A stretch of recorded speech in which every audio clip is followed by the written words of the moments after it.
Assalamualaikum warahmatullahi wabarakatuh. Selamat malam para pendengar dan pemirsa RRI Net di mana aja berada. Senang sekali saya Mira Febrina hadir kali ini dalam sajian obrolan budaya. Kalimantan Timur dikenal kaya akan keragaman budayanya. Salah satunya ini tergambar dari ragam bahasa daerah yang ada di Benua Etam. Dengan hadirnya IKN Nusantara di Kalimantan Timur, diharapkan tentunya bahasa daerah asli Kalimantan Timur ini tetap terjaga dan juga lestari tentunya. Berbicara mengenai pelestarian bahasa daerah, kali ini kita akan ngobrol-ngobrol nih dengan perwakilan dari Kantor Bahasa Provinsi Kalimantan Timur dan juga pelestari bahasa Kutai. Yang pertama ini ada Bapak Ali Kusno. Halo Bapak Ali, selamat malam. Selamat malam Mbak. Gimana kabarnya, sehat ya Pak ya? Alhamdulillah. Alhamdulillah sehat. Jadi beliau ini adalah koordinator jalinan kerjasama dan koordinator KKLP Pembinaan Bahasa Hukum di Kantor Bahasa Provinsi Kalimantan Timur. Dan tentunya aja tidak Pak Ali sendirian, ada juga Bapak Sulaiman SPD MPD. Halo Pak Sulaiman, selamat malam. Boleh diambil mic-nya dulu Pak. Halo. Halo. Selamat malam. Baik, gimana tegak apa kabar kita? Baik leh. Alhamdulillah sehat ya, karena bahasa Kutai ya sedikit-sedikit lah bahasa Kutai Iya. Pak ya. Alhamdulillah sehat ya. Jadi beliau ini adalah Kepala Sekolah SD Negeri 006 Muarakaman, sekaligus tim pengembang mulok bahasa Kutai dan penyusun buku mulok bahasa Kutai, benar ya Pak ya? Baik kalau gitu langsung saja. Nanti kita bakal ngobrol lebih lanjut tentunya, ngobrol asik di malam hari ini ya. Tapi kita dengarkan dulu lagu yang berikut ini.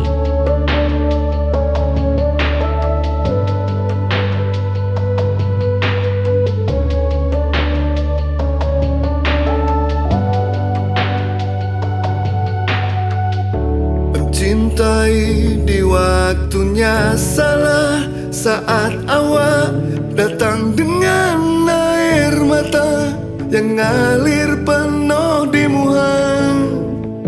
Hanya yang selalu kena banggakan, ternyata bisa jaga hati yang terdalam untuk setia. Dan aku sahabat tulak dulu yang cintai tapi ini berani berpada sampai hati benih awak meninggalkan. Akunya tulus tengah berjuang untuk coba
Baik, kita sudah dengarkan satu lagu ya. Langsung saja kita ngobrol-ngobrol di malam hari ini ya.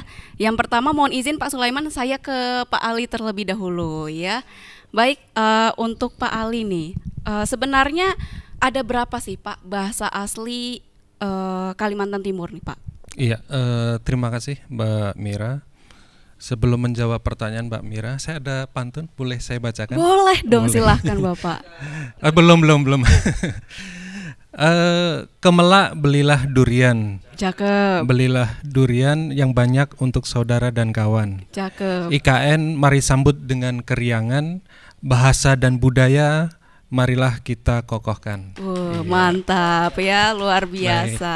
Ini nyambung dengan pembuka yang tadi disampaikan oleh Mbak Mira bahwa keberadaan IKN yang sedang dalam proses pembangunan dan kita sebagai masyarakat Kalimantan Timur wajib menyambut dengan keriangan, termasuk bagaimana bahasa daerahnya. Nah, tadi kembali ke pertanyaan Mbak Mira, ada berapa sih bahasa daerah yang ada di Kalimantan Timur? Jadi ini izin saya bacakan Mbak Mira ya, ini karena terkait dengan data. Bahasa daerah di Kalimantan Timur terdapat 16 bahasa daerah. Jadi data ini berdasarkan hasil pemetaan bahasa yang dilakukan oleh Badan Pengembangan dan Pembinaan Bahasa pada tahun 2017. Adapun bahasanya, jadi sebelumnya saya ingin menjelaskan pemetaan ini terkait dengan tidak melihat apakah itu bahasa asli ataukah bahasa pendatang istilahnya begitu. Jadi yang pertama itu ada bahasa Oheng atau Penihing, ada bahasa Bahau Diaklai, ada bahasa Bahau Ujoh Bilang, terus yang keempat ada bahasa Bajau Pondong, ada bahasa Basap, ada bahasa Benua, ada bahasa Bugis, ada bahasa Dusun, bahasa Jawa juga, bahasa Kenyah, bahasa Melayu, bahasa Pasir atau bahasa Pasir. Berikutnya ada bahasa Punan Merah, bahasa Segai, dan Long Lamcin, dan yang terakhir bahasa Tunjung. Ada sebagian masyarakat yang menganggap mengidentifikasi mereka memiliki bahasa tertentu.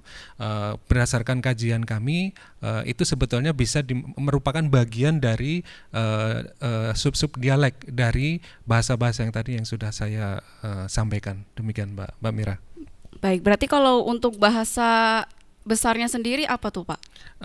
Tadi 16 tadi. Oh, 16 ya? Bahasa tadi berdasarkan hasil pemetaan yang ada di yang pernah dilakukan oleh Badan Pengembangan dan Pembinaan Bahasa.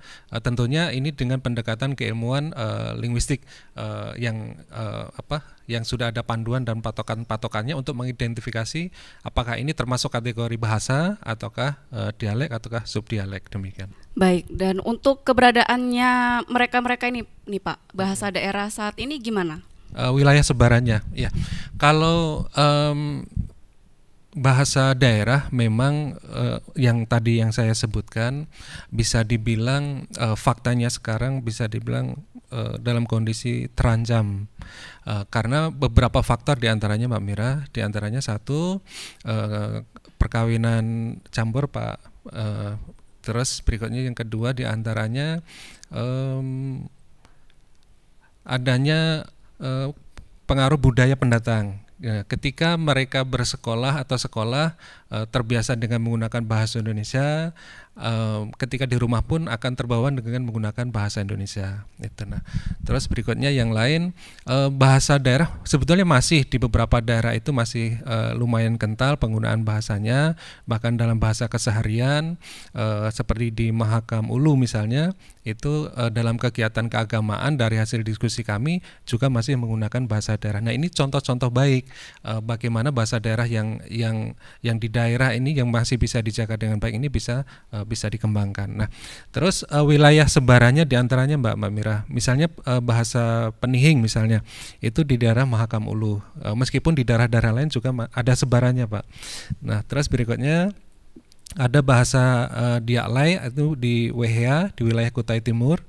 Terus ada bahasa Ujoh Bilang ini di Mahakam Ulu. Mbak Mira pernah ke Ujoh Bilang? Kebetulan belum sih, Oh, Pak. belum.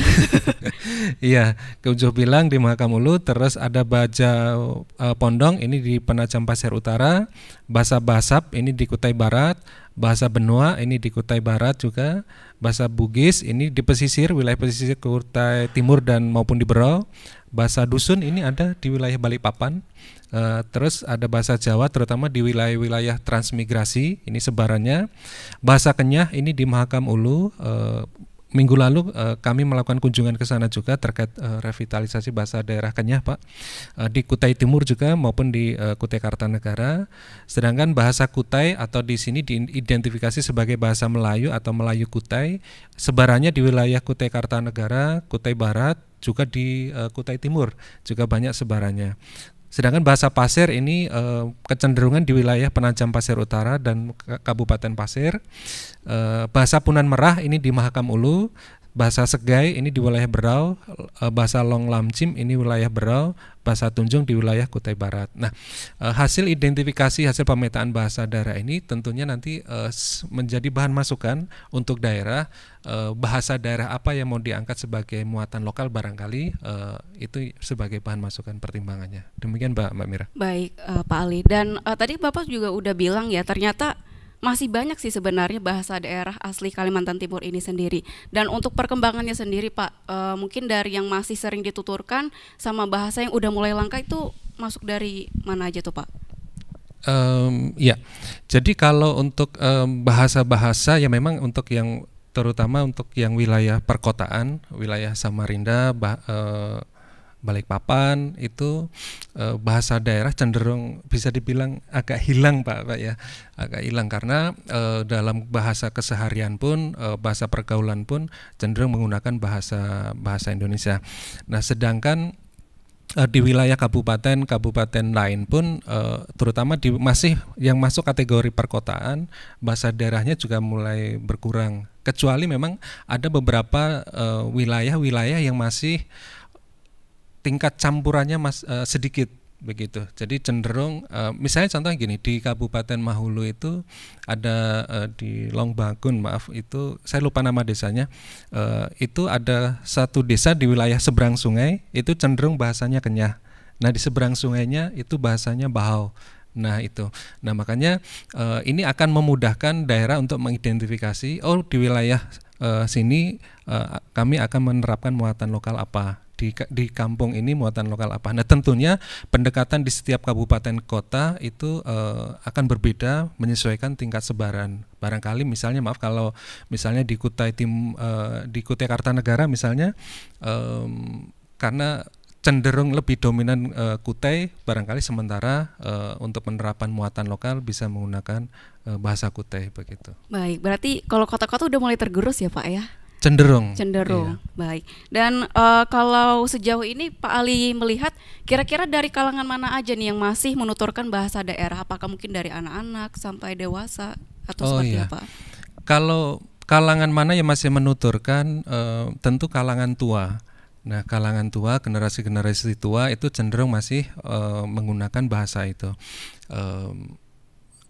Ketika mereka berinteraksi dengan pihak luar, makanya ketika kami melakukan pendataan kosakata bahasa daerah itu kami prioritaskan orang yang masih tua atau orang yang sudah tua, terus jarang melakukan kunjungan ke daerah, jarang berinteraksi dengan orang di luar bahasa itu. Nah itu mereka masih mempertahankan itu kecenderungan itu. Nah tetapi untuk generasi muda bahkan generasi anak-anak itu kadang kalaupun bisa maksimal itu hanya menyerap saja, menerima saja. Tapi ketika mereka diminta untuk berbicara tidak bisa begitu. Itu kan kecenderungannya seperti itu. Nah, itu tidak hanya di wilayah Kaltim, di Kalimantan Utara pun juga memiliki kecenderungan yang sama begitu. Nah, makanya ini mengapa tadi terancam punah? Ya maaf kalau misalnya generasi yang sudah tua ini sudah meninggal misalnya. Nah ini regenerasinya tidak bisa berjalan begitu. Nah ini makanya senyampang generasi penutur bahasa daerah itu masih ada. Nah ini masih ada kesempatan kita untuk melakukan upaya pelindungan pelestarian bahasa daerah. Baik Pak Ali, jadi tantangan tersendiri apalagi anak muda nih ya.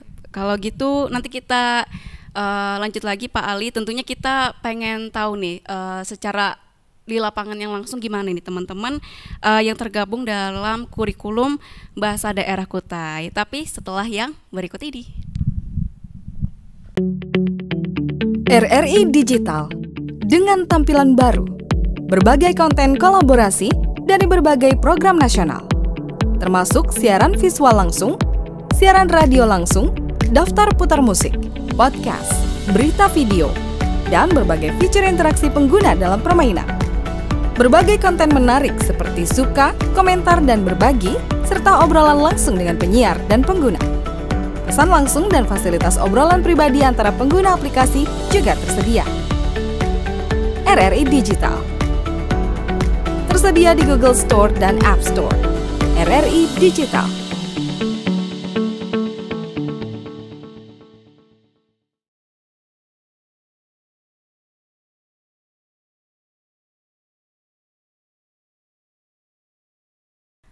Anda masih bersama kami di Obrolan Budaya. Kita lanjut kembali. Sekarang kita beralih ke Pak Sulaiman ya. Bapak, tadi kalau menurut info ya, bisa dibilang bahasa Kutai ini sendiri adalah salah satu bahasa asli Kaltim yang terancam punah nih Pak. Sebenarnya kalau fakta di lapangan sendiri gimana nih Pak? Karena kalau dilihat-lihat itu masih banyak sih sebenarnya penutur bahasa Kutai ini sendiri.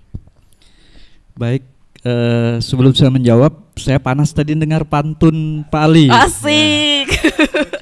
Kawa Kali saya ini- berpantun juga. Boleh grecek kayaknya nanti Grecek, bilang grecek aja ya. ya. Baik. Beli jukut di pasar Dama, Grecek. lalu dimasak, kan dimakan. Grecek. Kini IKN di depan mata, Grecek. bahasa Kutai eta melestarikan. Mantap. Ya, gimana jadi udah tidak panas lagi, Pak? Oh, sudah tidak panas lagi karena sudah bisa membalas. Baik ya. Kembali ke pertanyaan Mbak Mira, penuturnya masih banyak. Apakah di lapangan itu terancam punah? Kalau melihat dari jumlah secara kuantitas, orang Kutai ini masih banyak. Memang betul. Tapi benar yang dikatakan Pak Ali, kenyataan di lapangan itu pengguna terbanyaknya itu orang-orang yang mohon maaf sudah tua. Generasi muda ada kecenderungan untuk tidak bersemangat menggunakan bahasa Kutai dalam percakapan sehari-hari. Ini juga dimungkinkan karena arus kemajuan juga, mereka perlu bersosialisasi dengan dunia luar. Kemudian teknologi, mereka juga harus beradaptasi dengan bahasa-bahasa yang lebih modern, sehingga ada kecenderungan bahasa asli, bahasa ibu, bahasa Kutai ini akan tersingkirkan. Perlahan-lahan kita merasa khawatir, apalagi dengan adanya Provinsi Kalimantan Timur menjadi Ibu kota Nusantara, nanti akan banyak datang orang-orang dari luar ke IKN. Otomatis mereka perlu berbaur, orang penduduk setempat berbaur. Bahasa yang digunakan tidak mungkin dong bahasa Kutai. Tentu mereka menggunakan bahasa Indonesia. Kalau tidak kita antisipasi ini, besar kemungkinan perlahan-lahan bahasa Kutainya akan terkikis. Itu yang kita anggap bahwa bahasa Kutai itu terancam punah. Demikian. Baik, jadi adanya IKN ini sendiri menjadi tantangan tersendiri ya, apalagi Betul. Bapak yang secara langsung di lapangan seperti Betul itu. sekali. Dan sebenarnya nih Pak, kan masih banyak tuh ya penutur Kutai ini sendiri. Daerah mana yang paling banyak penutur Kutai? Bahasa Kutai ini kalau kita lihat sejarahnya kan merupakan bahasa kerajaan Kutai dulu. Bahwa kerajaan Kutai dulu sangat luas wilayahnya, sepanjang Sungai Mahakam ini dari Ulu ke Ilir itu wilayah kekuasaan kerajaan Kutai Kartanegara waktu itu. Otomatis di daerah-daerah pinggiran Sungai Mahakam itu masih kita temukan penutur bahasa Kutai. Cuman dialeknya berbeda-beda, Mbak. Kalau kita mau lihat dari sisi wilayah, yang masih banyak jumlah penuturnya itu tentu saja di Kabupaten Kutai Kartanegara sebagai kota induk. Kemudian wilayah Kutai Timur karena pecahan dari Kutai dulu kan. Kemudian di Kutai Barat juga masih ada. Di daerah-daerah lain seperti Balikpapan, Bontang juga ada tapi tidak terlalu dominan. Itu. Baik, kalau paling banyak tadi ya Kutai Kartanegara. Iya. Pusatnya ya bisa dibilang ya, Pak. Baik, kan tadi juga seperti yang Bapak bilang bahasa Kutai ini ragamnya banyak ya. Dialeknya juga banyak kayak dari Tenggarong, terus Muara Kaman, Muara Ancalong, Kota Bangun. Banyak ya Pak ya sebenarnya. Betul. Nah, kayaknya pengen menantang Pak Sulaiman nih ya. Boleh dong Pak kasih contoh-contoh bahasa Kutai dari berbagai daerah ini sendiri gimana nih Pak? Waduh ya, kalau saya kan penutur asli yang Kutai Muara Kaman, Mbak. Ya, jadi saya Kutai Muara Kaman tuh kecenderungannya bagaimana ya? Kalau berbicara orang Muara Kaman itu, mohon maaf nih kalau saya hanya membahasakan bahasa saya aja ya. Mudah-mudahan terwakili nih. Kalau Muara Kaman itu apa ya istilahnya ya?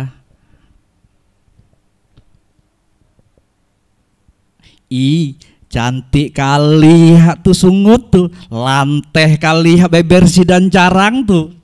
Kayak itu mungkin bahasa orang Muara Kaman. Oh, artinya apa tuh Pak? Cantik kali itu apa namanya, berbicaranya itu apa, lancar bejur. Nah itu cantik kali. Jadi cantik itu bukan wajah tapi kelancaran di dalam berbicara. Lantih kalau bahasa Banjarnya lantih, kalau bahasa Indonesianya apa ya, kalau cerewet gitu ya. Iya, kalau berbicara itu ngerocos. Iya, gitu ngerocos. Ya, jadi cantik kali. Mangganya tuh sida tuh, mangganya.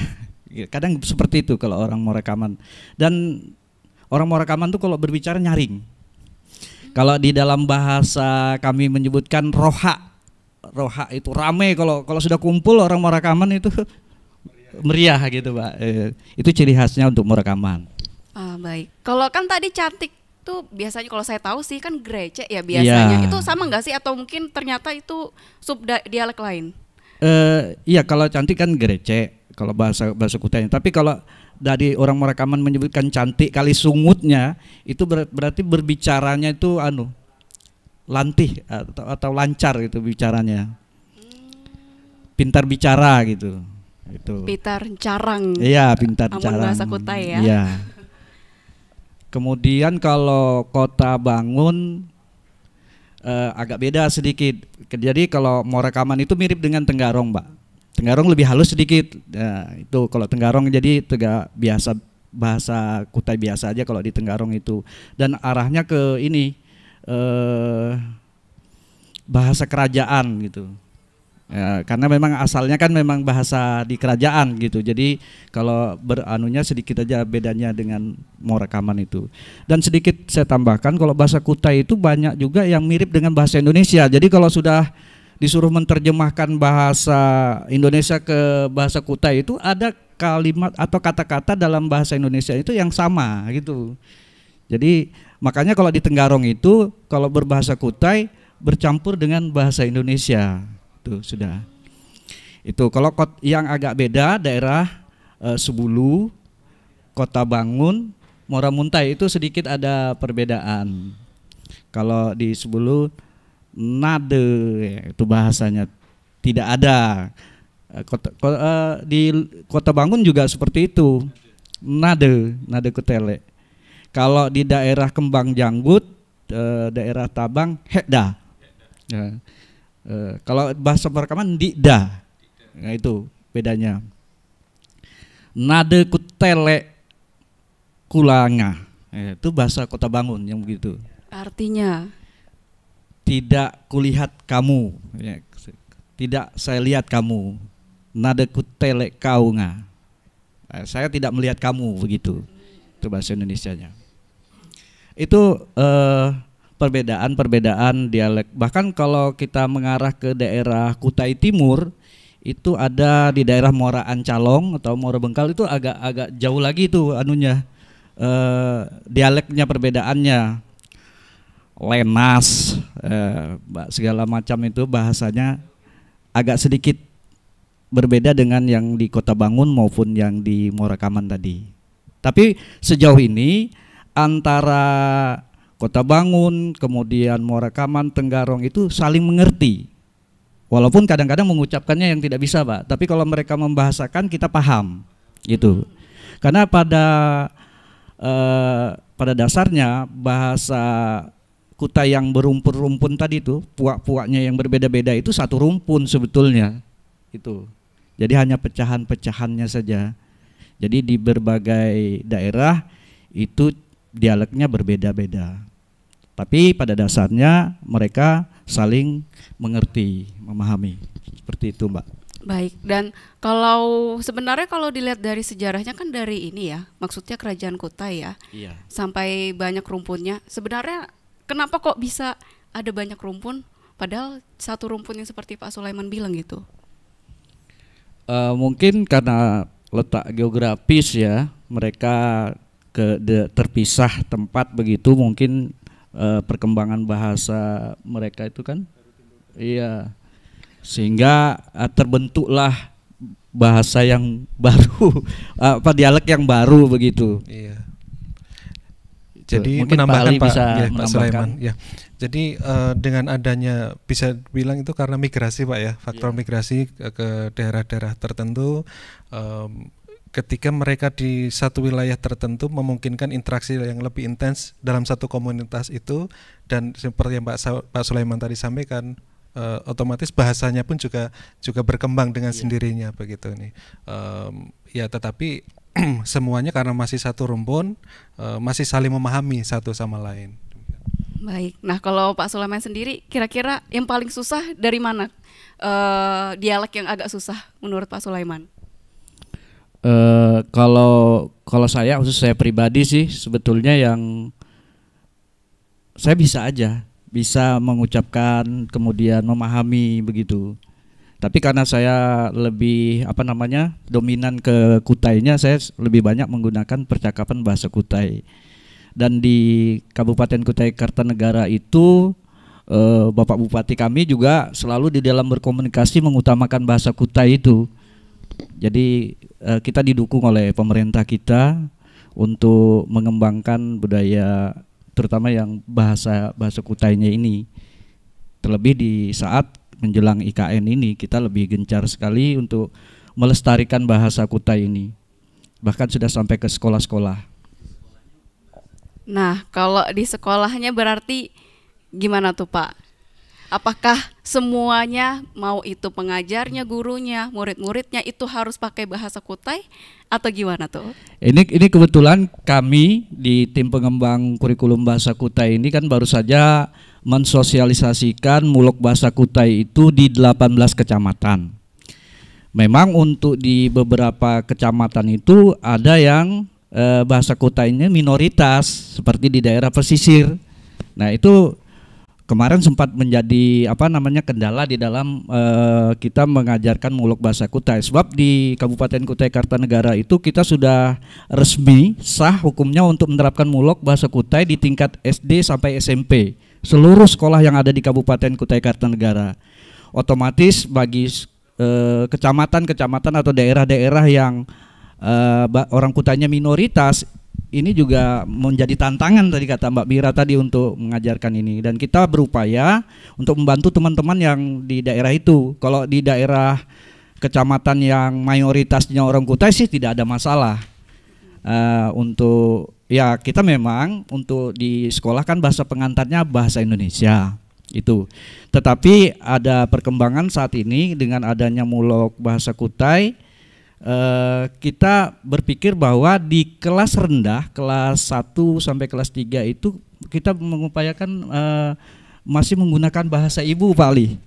Iya, bahasa pengantarnya, karena akan masa transisi anak-anak PAUD ke SD itu tidak bisa langsung kita dengan bahasa Indonesia. Jadi kita juga galakkan di kelas rendah itu untuk bahasa pengantarnya bahasa ibunya. Tapi kembali ke bahasa Kutainya tadi, memang upaya pemerintah itu sudah cukup pesat pada saat ini untuk melestarikan bahasa Kutai. Sudah ada perdanya, kemudian kita sudah sosialisasikan Kemudian kita sudah membuat buku pedoman guru di dalam mengajar, buku ajar juga kita sudah buat secara bertahap untuk tingkat SD maupun tingkat SMP. Jadi di sekolah kita terutama di pelajaran muloknya yang 2 jam per minggu itu kita berupaya bahasa pengantar maupun baik guru maupun siswa bahasa Kutai. Seperti itu. Jadi sekali lagi untuk yang daerah yang mayoritas Kutai ini tidak ada kendala. Sedangkan untuk teman-teman yang di daerah yang minoritas tadi yang lebih banyak suku lain Kutai, nah kita bantu. Karena bahasa Inggris pun kan bisa diajarkan di Indonesia di seluruhnya. Toh bahasa Kutai ternyata harusnya bisa dong kita ajarkan di sekolah. Karena ini menjadi penting Pak, mengingat kita ingin melestarikan bahasa Kutai untuk generasi muda tadi. Kalau generasi tuanya sudah, mohon maaf, sudah tidak ada lagi, kita tidak mengajarkan, inilah yang kita sebut dengan ancaman kepunahan itu, Mbak. Baik Pak Sulaiman, kita mohon izin balik lagi ke Pak Ali ya Pak Sulaiman. Nah kan sudah ngelihat fakta ya sebelumnya kalau beberapa bahasa asli Kalimantan Timur ini terancam punah. Apa nih upaya dari Kantor Bahasa Provinsi Kalimantan Timur ini sendiri, dan sejauh apa keterlibatan masyarakat dan juga para tenaga pengajar nih Pak untuk menyikapi hal ini? Dan tentunya kita juga pengen tahu ya dari sisinya Pak Sulaiman sekaligus dari lapangan nih kira-kira kendalanya apa aja ya dari teman-teman pelestari daerah. Tapi dijawabnya nanti ya Pak ya. Setelah yang berikut ini.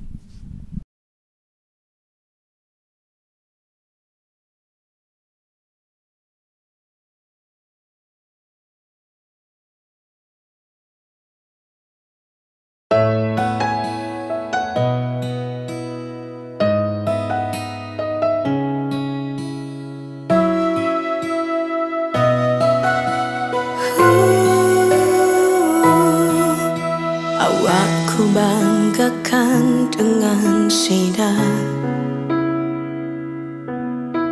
awakku pamerkan dengan sida. Tapi awak nganku di tegak tu muhasupan muncalan berdua.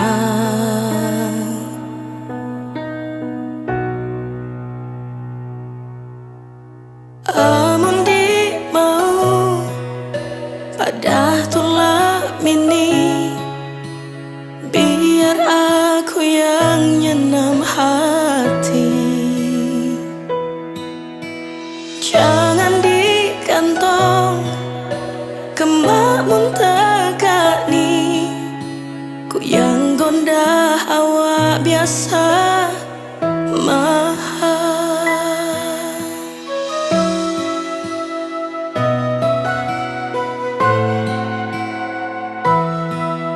Coba awak bisa jadi aku,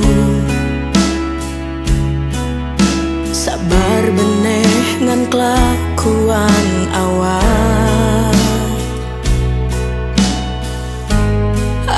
Aku ho dengan awak lain orang lain. Amun di mau pada tulak mini, biar aku yang nyenam hati. Jangan digantong kemamun tegak ni, ku yang gondah awak biasa mahal.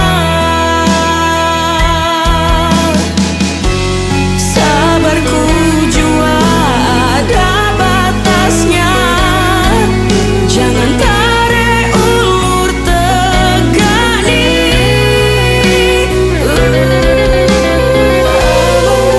Mau pada tulak mini, biar aku yang nyenam hati.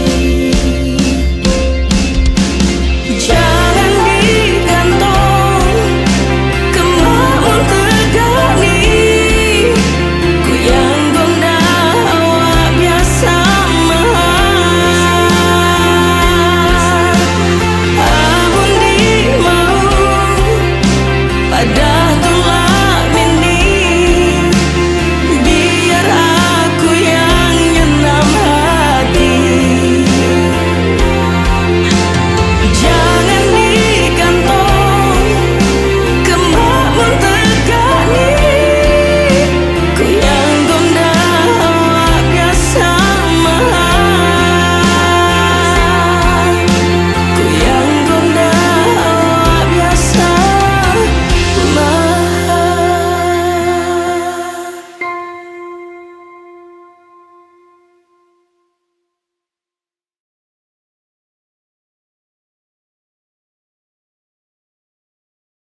Pendengar dan pemirsa RRI Net di mana aja berada, kita lanjutkan kembali langsung ke Pak Ali terlebih dahulu ya. Iya, baik, Tadi kan siap. sudah sempat ya mendengarkan fakta, apalagi dari lapangan Pak Sulaiman ya, kalau bisa dibilang udah terancam punah lah bahasa asli Kalimantan Timur ini sendiri. Apa nih upaya yang dilakukan dari Kantor Bahasa Provinsi Kalimantan Timur nih Pak Ya. sejauh ini? Baik, terima kasih Mbak Mira. Berbicara konteks muatan lokal atau bahasa daerah memang mulai terdengar gaungnya ketika penetapan Merdeka Belajar episode 17 Pak ya, tentang revitalisasi bahasa daerah. Tetapi kantor bahasa sebetulnya sudah melakukan banyak langkah dan sudah lama terkait upaya pelindungan bahasa daerah. Apa yang kami lakukan? Di antaranya kami banyak melakukan kajian-kajian Mbak Mira tentang bahasa daerah. Contoh misalnya di bahasa Kutai Pak Sulaiman, itu kami sudah menyusun kamus bahasa Kutai ini. Barangkali ini yang juga menjadi salah satu rujukan dari Dinas Pendidikan Kabupaten Kutai Kartanegara dalam penunjang muatan lokal. Kamus bahasa Kutai, kamus bahasa Pasir juga sama, termasuk tata bahasa beberapa bahasa daerah. Memang dari 16 bahasa bahasa daerah yang ada di Kalimantan Timur dikurangi dari bahasa yang pendatang seperti bahasa Jawa, bahasa Bugis itu tadi, belum semuanya dilakukan kajian secara mendalam, termasuk penyusunan kamus. Makanya ketika kami diskusi di beberapa daerah Pak, termasuk kami kemarin minggu lalu itu kami kunjungan ke Dinas Pendidikan di Kutai Barat, di Mahakam Ulu. Satu kendala upaya pelestarian termasuk penerapan muatan lokal adalah belum adanya kamus. Iya, kamusnya belum ada, bahan ajarnya juga belum sempurna atau belum ideal bagaimana seharusnya bahan ajar yang baik begitu. Nah, pertama kajian-kajian itu yang sudah kami lakukan dan tentunya kami berharap nanti ada sinergi dari kantor bahasa dengan Dinas Pendidikan di tingkat kabupaten kota untuk melakukan kajian-kajian yang tentunya akan bermanfaat bagi proses penunjang untuk kegiatan muatan lokal di setiap kabupaten kota. Nah, itu.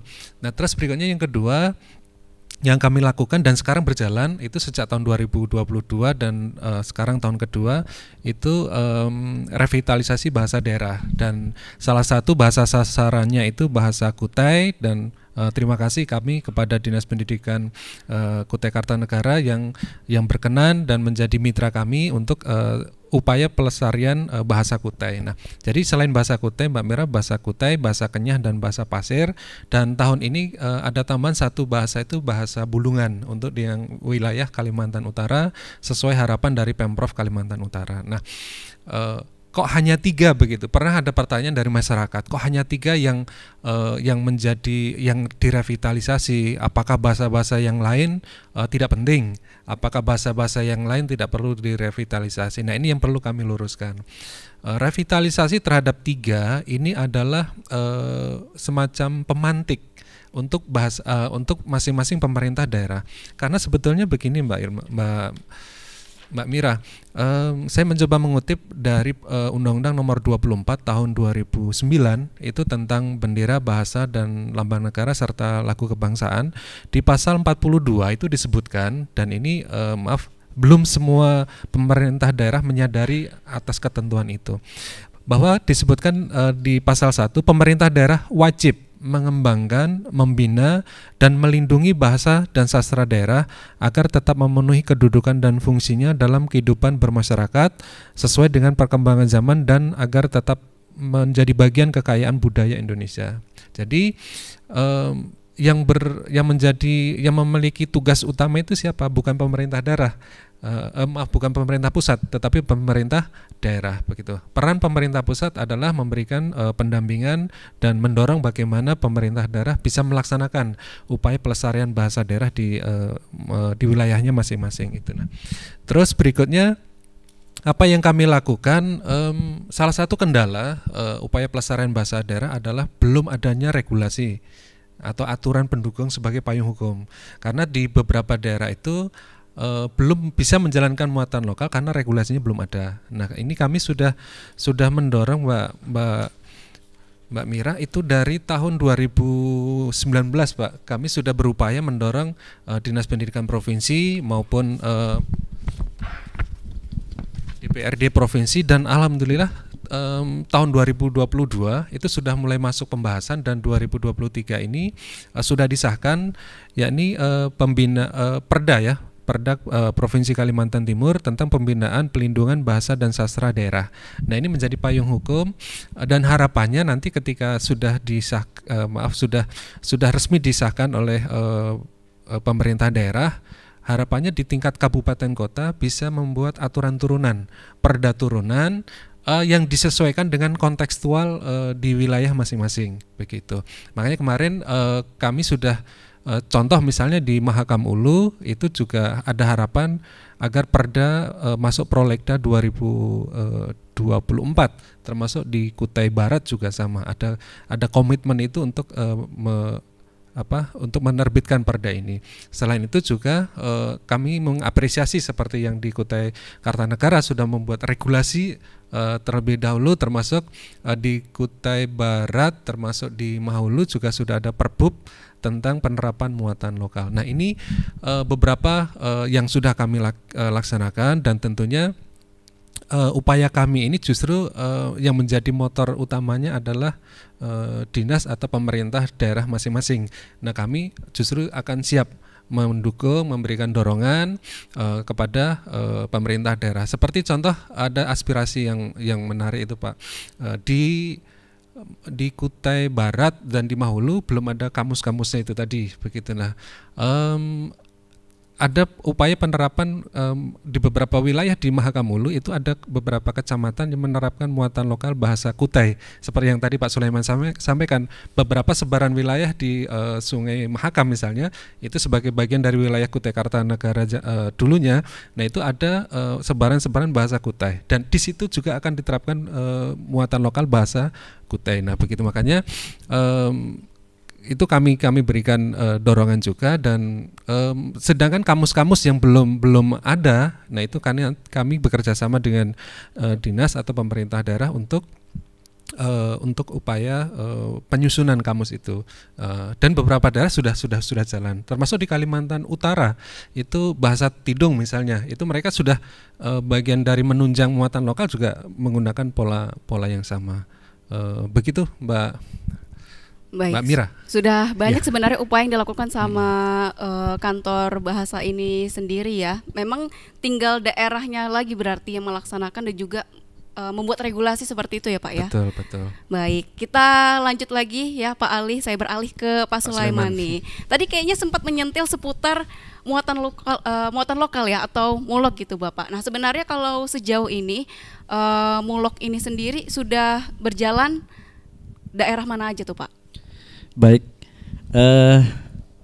pertama untuk pengembangan mulok bahasa Kutai ini itu sejak seperti tadi yang revitalisasi bahasa daerah di kurikulum Merdeka episode ke-17 ada upaya revitalisasi bahasa, diantaranya itu bahasa Kutai termasuk yang dikembangkan di Kalimantan Timur. Jadi untuk di daerah sendiri di Kabupaten Kutai Kartanegara itu sejak tahun ajaran 2022-2023 yang lalu kita sudah memberlakukan mulok bahasa Kutai itu di 16 sekolah di kabupaten dari SD maupun SMP. Karena kemarin kami yang menyusun buku, ya ini kaitannya dengan penyusunan buku dan tindak lanjut dari pelatihan guru utama yang digagas oleh kantor bahasa kemarin. Jadi di tahun lalu kami ada 16 sekolah yang dijadikan uji coba untuk penerapan mulok bahasa Kutai. Yang menerapkan mulok bahasa Kutai itu adalah sekolah di mana penulis bukunya bekerja. Jadi termasuk saya, termasuk tim penyusun buku mulok itu di sekolah saya tahun kemarin sudah melaksanakan mulok bahasa Kutai sebagai uji coba. Kemudian kita lakukan revisi dari buku yang kita buat. Tahun ini alhamdulillah sudah diberlakukan ke semua sekolah tingkat SD maupun SMP se-Kabupaten Kutai Kartanegara. Kita pada tahun ini sudah melakukan sosialisasi buku itu, buku yang kita buat itu ke 18 kecamatan. Kemudian gurunya yang kemarin dilatih oleh kantor bahasa itu kita panggil untuk diberikan pelatihan selama 3 hari di Samarinda, kebetulan di Aston kemarin yang tanggal 21 kemarin kalau tidak salah, 3 hari itu untuk guru-guru SMP se-Kabupaten Kutai Kartanegara. Kemudian nanti 16 Oktober selama 3 hari juga di tempat yang sama untuk guru-guru SD se-Kabupaten Kutai Kartanegara. Hanya perwakilan sih sebetulnya yang dipanggil untuk nanti perwakilan itu nanti mengimbaskan ke sekolah-sekolah lain.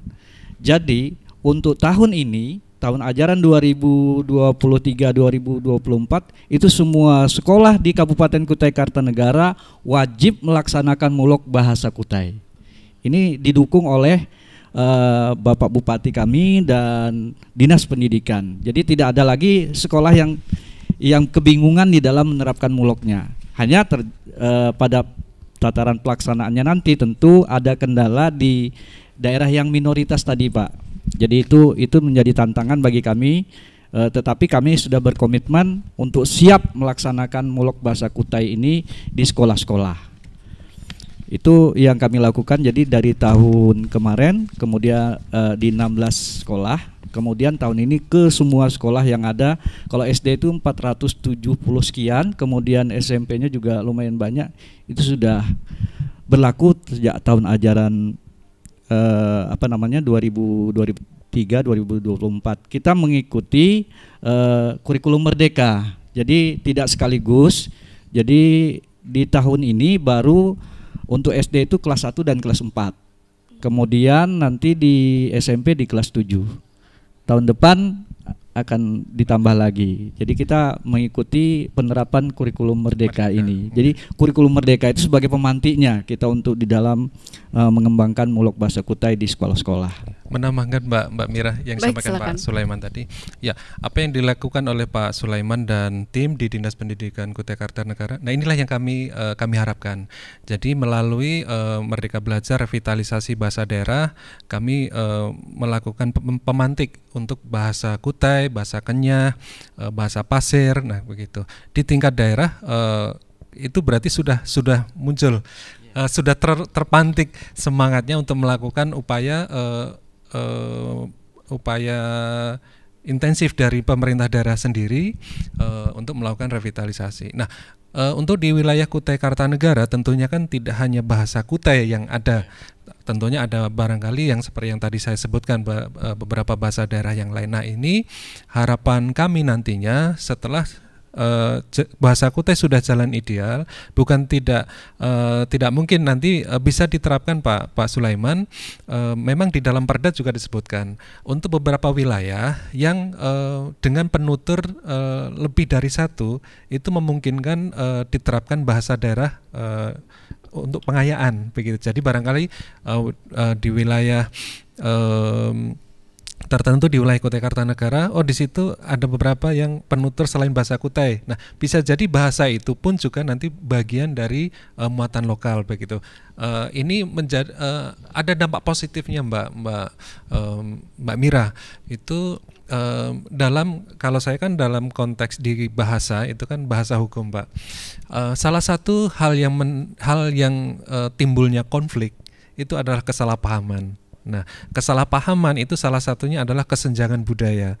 Nah, kesenjangan budaya timbul karena tidak memahami bahasa satu sama lain. Bahasa Kutai tidak sebatas bahasa, tetapi budaya. Dari bahasa itu kita bisa mencermati, bisa menilai, orang Kutai itu seperti ini, seperti ini, seperti ini. Bagaimana saya harus bersikap dengan orang Kutai? Nah, itu kita harus bisa menempatkan diri. Nah, saya membayangkan di sebuah sekolah di wilayah itu selain ada bahasa Kutai juga ada bahasa yang lain sama-sama diterapkan. Nah, itu nanti ada pola untuk memahami budaya satu dengan budaya yang lain. Nah, itu salah satu tips untuk menghindari adanya konflik horizontal begitu, karena dalam konteks IKN, kalau kita berbicara konteks IKN, salah satu yang perlu dipersiapkan itu selain infrastruktur fisik, jalan, bangunan dan lain-lain, itu adalah infrastruktur sosial. Infrastruktur sosial ancamannya adalah adanya potensi konflik.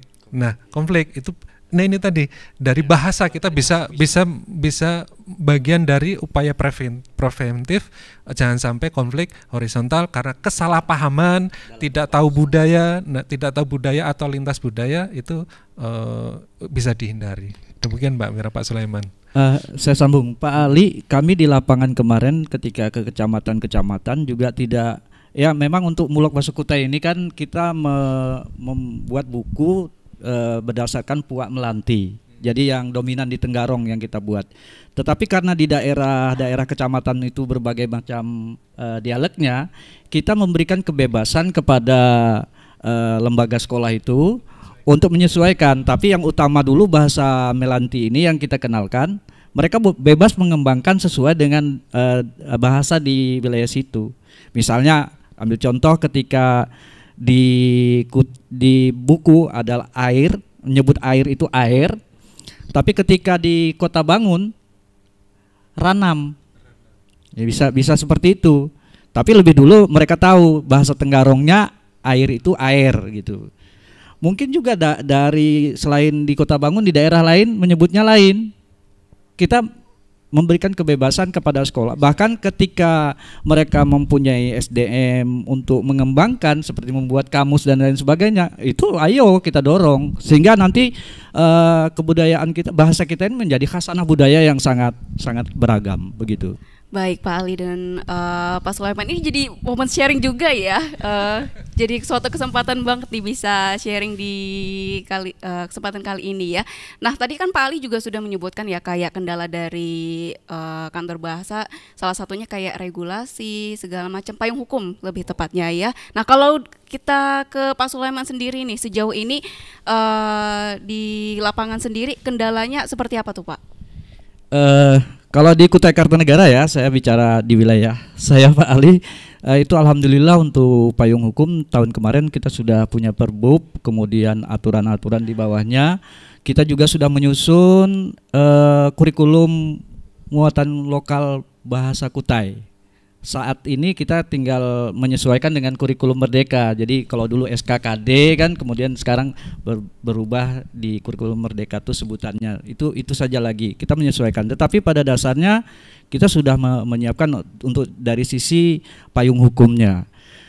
Kendala yang sangat berarti yang kami rasakan itu Pak, untuk pengembangan Mulok Basa Kutai ini terutama kita lemah di dalam literasinya dari buku-bukunya itu. Contoh saja misalnya pantun, tarsul, atau cerita-cerita. Kita memang pernah dengar dari mulut ke mulut karena memang di Kutai Kartanegara sendiri itu bahasa sastranya sastra lisan. Tidak ada upaya-upaya atau kurang sekali literasi buku-buku tertulis. Memang kantor bahasa kemarin pernah mengadakan lomba-lomba dan menerbitkan buku-bukunya yaitu. Jadi kita masih kekurangan literasi itu, dan saat ini sedang berupaya membuat kembali seperti buku-buku cerita, kemudian puisi dalam bahasa Kutai. Itu sedang kita galakkan Pak. Di Dinas Pendidikan sedang berupaya mendorong guru-guru terutama untuk bisa menulis dan mendorong siswa juga untuk menulis seperti itu. Senyapang belum berlanjut Mbak Mira. Untuk yang kendala ini boleh saya berbagi? Boleh, silakan ya. Bapak. Baik. Memang kendala yang dihadapi oleh Pak Sulaiman selaras dengan dinas-dinas pendidikan yang lain Pak. Bahan ajar yang terbatas karena memang seperti yang tadi Pak Sulaiman sampaikan, sebetulnya memang karakter masyarakat Indonesia, budaya Indonesia itu adalah budaya tutur begitu. Sebetulnya khasanah budaya itu banyak, tapi masih tutur begitu. Jadi ketika kami di Longbangun kemarin Pak, ada siswa ketika pementasan itu bercerita, kepala sekolah menyampaikan, Pak itu bahasa tutur kami, itu banyak itu ceritanya Pak. Oh begitu. Apakah sudah ada upaya untuk dibukukan? Belum. Nah berarti adalah PR-nya bagaimana memperkaya bahan bacaan itu adalah upaya mendokumentasikan budaya-budaya tutur itu di dalam karya-karya. Nah, kami dari kantor bahasa memberikan pancingan bisa dibilang, misalnya begini, kami melakukan lomba-lomba atau sayembara penulisan. Nah, itu karya-karya yang terpilih itu nanti dipublikasikan, dicetak. Nah harapannya nanti seperti ini kan selain berbahasa, kalau dari Pak Sulaiman sudah dapat ini Pak Sulaiman ya? Sudah. Boleh kasih lihat kamera. Oh iya. Nah, ini berjudul Siluk Pendah ke Pusat Air. Nah, ada kemponan juga. Nah, hal-hal seperti ini yang harapannya nanti bisa diduplikasi oleh Dinas Pendidikan untuk melakukan hal yang sama. Jadi barangkali ini tidak hanya konteks untuk muatan lokal, tapi sinergi dengan program literasi. Nah, jadi keseluruhan. Jadi sekolah, guru bisa mengkondisikan di sekolah, misalnya, yuk siswa-siswa membuat puisi berbahasa Kutai. Nah, puisi-puisinya nanti dikumpulkan. Nanti kami dari kantor bahasa bisa membantu Pak dalam penyuntingan bahasanya, tulisan-tulisannya. Baru setelah itu barangkali dari Dinas Pendidikan memfasilitasi untuk penerbitan. Nah, ini pola-pola seperti ini kami kira akan bisa mengakselerasi bahan bacaan begitu. Memang untuk melakukan ini ada satu kendala yang barangkali yang belum disebutkan Pak Sulaiman, itu kendala anggaran. Nah, karena betul krusial sekali begitu. Jadi melalui forum ini juga kami mendukung nggak Pak Sulaiman, yuk pemerintah daerah memiliki kesadaran bersama untuk menganggarkan alokasi khusus. Ini ada kepentingan yang darurat loh, bahasa daerahnya sudah terancam. Bahasa ketika hilang, yang hilang itu tidak sebatas bahasa, tapi juga budayanya. Jangan sampai generasi penerus kita orang yang tidak tahu sejarahnya, tidak tahu budayanya begitu. Nah, ini kan dari sisi urgensinya sangat mendesak. Makanya harapannya Kutai Kartanegara dan kabupaten kota yang lain ada kesadaran bersama untuk memberikan alokasi khusus untuk upaya pelestarian bahasa daerah, agar nanti Pak Sulaiman dan guru-guru ada alokasi khusus juga untuk membuat bahan-bahan ajar baru, membuat sayembara Pak ya, perlombaan-perlombaan. Saya kira kalau anggarannya besar, Pak Sulaiman akan lebih banyak berkreasi. Apa yang harus kami lakukan nanti bisa juga berkoordinasi dengan kami kantor bahasa. Demikian Mbak Mira. Mungkin ada kendala yang lain lagi Pak. Mungkin ada kendala lagi. Ini bisa menjadi sarana curhat. Boleh nih ditambahkan untuk bisa menjadi penyambung lidah kepada pemerintah daerah begitu. Tepat sekali yang disampaikan Pak Ali. Itu sebenarnya kendala utama kita dalam melakukan sesuatu. Kita bukan tidak punya SDM untuk melakukannya. Kita punya kreativitas Pak. Itu sudah sangat lama ingin kita tunjukkan, ingin kita bagi kepada masyarakat. Tetapi ketika kita mau mempublikasikannya, tentu kita perlu anggaran dan lain sebagainya. Nah, untuk di Kutai Kartanegara itu kita di Dinas Pendidikan itu sudah membentuk kelompok penulis Pak, penulis dari tingkat SD maupun SMP kita ingin kumpulkan. Kemudian dari situ kita dorong untuk menulis. Tapi kembali ketika naskahnya ada, tentu untuk menjadikannya buku itu perlu biaya.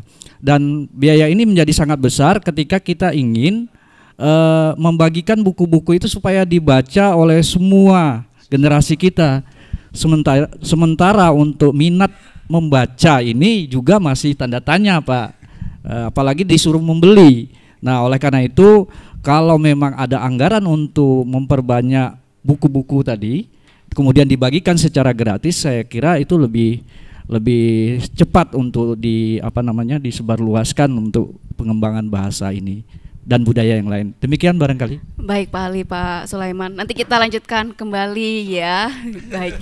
Dan pendengar pemirsa RRI Net di mana aja berada, nanti kita lanjutkan kembali. Tetap bersama kami. RRI Digital dengan tampilan baru, berbagai konten kolaborasi dari berbagai program nasional, termasuk siaran visual langsung, siaran radio langsung, daftar putar musik, podcast, berita video, dan berbagai fitur interaksi pengguna dalam permainan. Berbagai konten menarik seperti suka, komentar, dan berbagi, serta obrolan langsung dengan penyiar dan pengguna. Pesan langsung dan fasilitas obrolan pribadi antara pengguna aplikasi juga tersedia. RRI Digital tersedia di Google Store dan App Store. RRI Digital.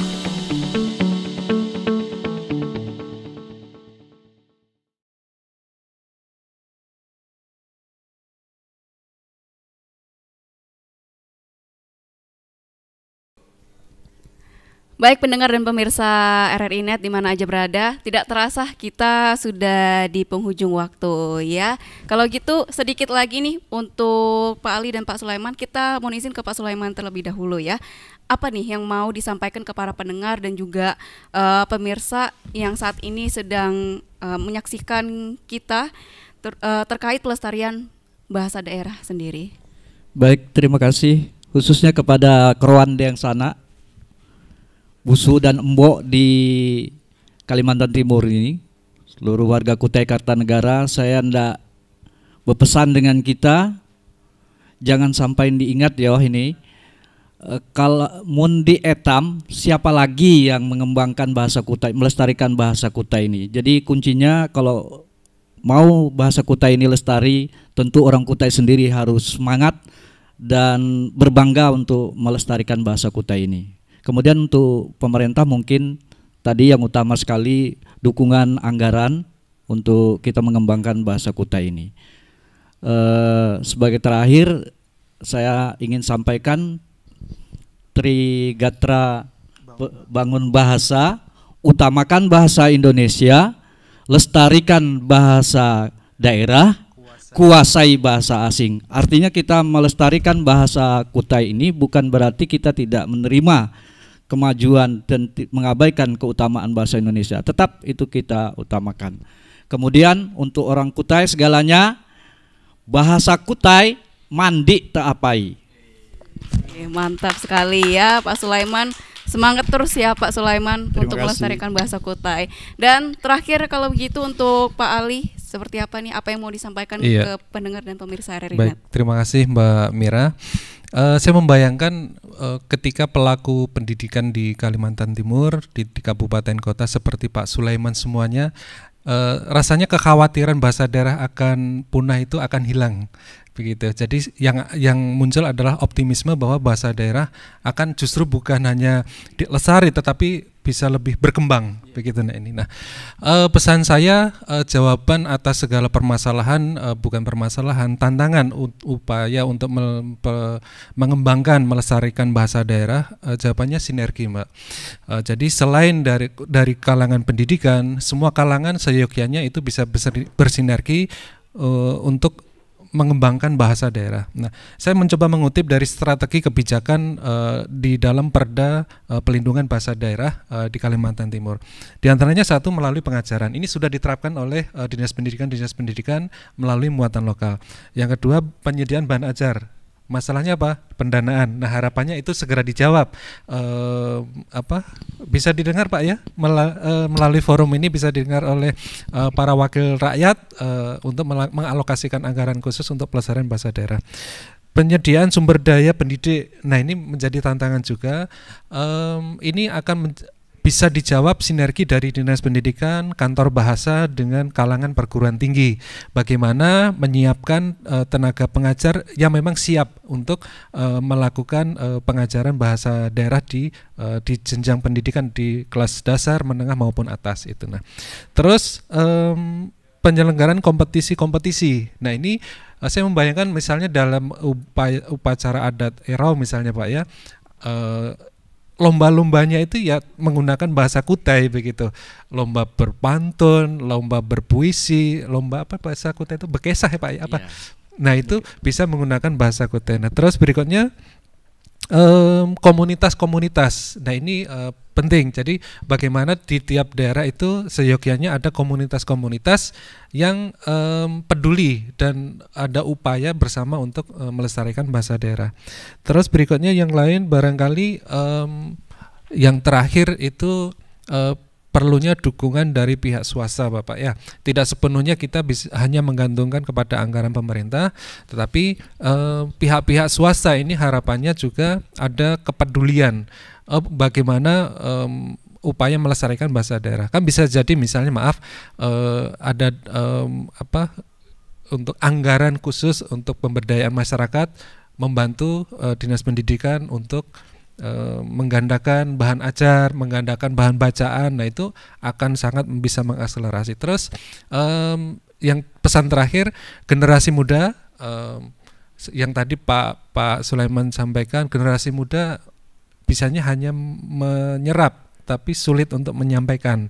Nah ini waktunya sekarang bahasa daerah itu sebagai wadah identitas, sebagai wujud kebanggaan begitu. Jadi semuanya harus bangga berbahasa daerah begitu. Jadi ketika forum-forum informal menggunakan bahasa daerah, ketika forum formal menggunakan bahasa persatuan bahasa Indonesia begitu. Nah ini saya yakin pelan-pelan generasi muda yang mencintai bahasa dan mereka berkreasi.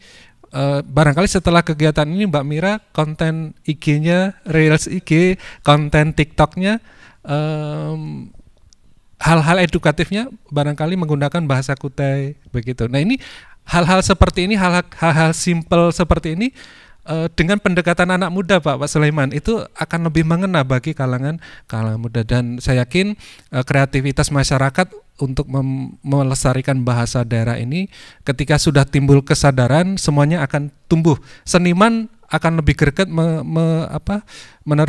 menghasilkan lagu-lagu Kutai, lagu-lagu Dayak. Kan ada salah satu lagu Dayak itu yang terkenal sampai tingkat nasional. Nah ini tidak sebatas lagunya, tetapi bahasa budaya itu akan bisa dikenal oleh masyarakat luas, tidak hanya di Kalimantan, tidak hanya di Kaltim, tetapi se-Indonesia. Jadi saya membayangkan ketika orang datang ke sini, para pendatang datang ke sini, tidak buta Kalimantan itu seperti apa, tetapi dari budaya yang dikenalkan melalui lagu, melalui konten-konten yang edukatif, mereka sudah pelan-pelan mengenal bahasa dan budaya yang ada di Kalimantan Timur. Demikian Mbak Mira. Baik, terima kasih Pak Ali, Pak Sulaiman sudah meluangkan waktunya ngobrol-ngobrol ya di malam hari ini. Sehat terus dan tentunya jaga semangat ya untuk melestarikan bahasa daerah ini sendiri ya.